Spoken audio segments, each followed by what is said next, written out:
Thank you, Acting President. It's my pleasure to speak on the Victorian Law Reform Commission Amendment Bill 2020. First of all, I'd like to commend and congratulate Mr Grimley on introducing the bill. A bill that goes to the heart of something that's been a feature of a number of recent debates in this place. And that's the value that we should all place on ensuring that the views of the community at large are adequately and appropriately reflected when laws are made and enforced in this state.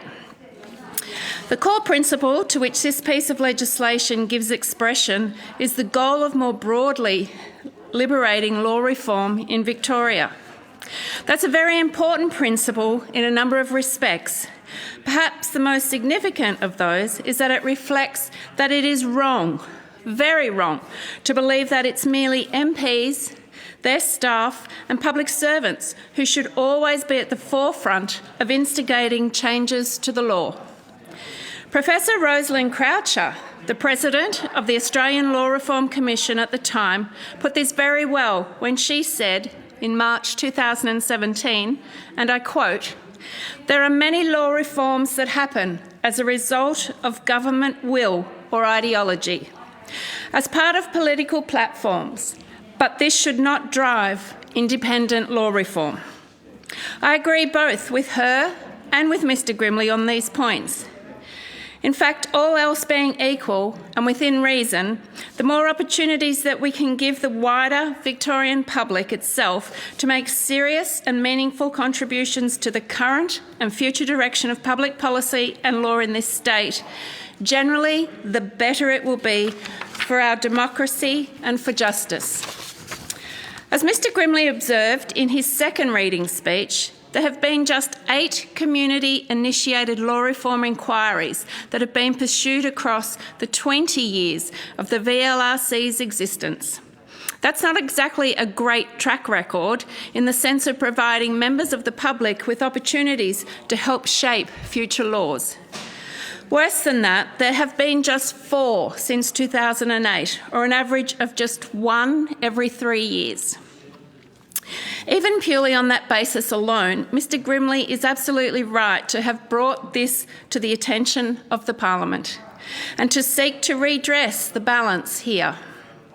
I say that in part because the VLRC itself, according to the About Us section on its website, actually says that one of its major roles is to make, and I quote again, "a significant contribution to developing a fair, just and inclusive legal system for all Victorians."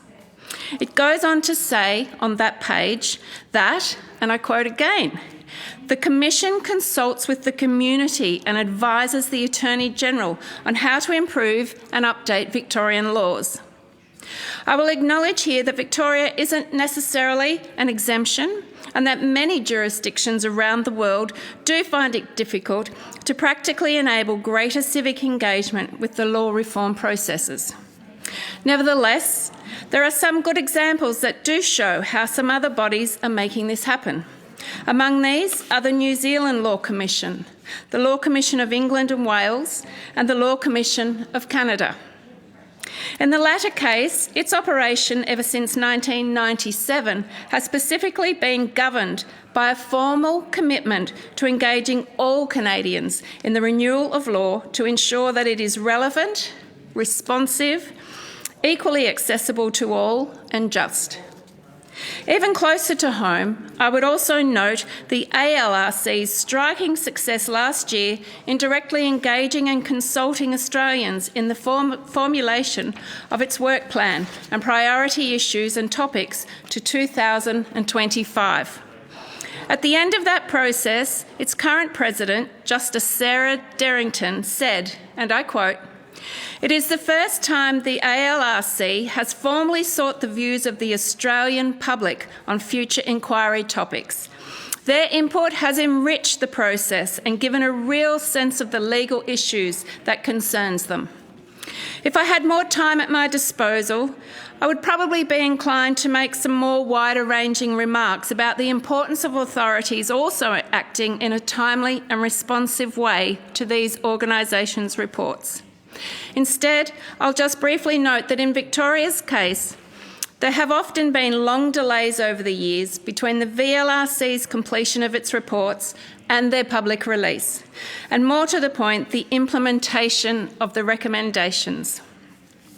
I don't necessarily know what the Andrews government's current position on those matters is. However, it would certainly be my wish that there will be greater responsiveness to these reports from governments in the future, including for the hopefully growing number of publicly referred inquiries that may ultimately be facilitated by Mr Grimley's bill. In the meantime, I again thank my colleague Mr Grimley on all of the hard work and effort that he and his staff have invested in devising and developing this bill. And I happily commend the legislation to the House.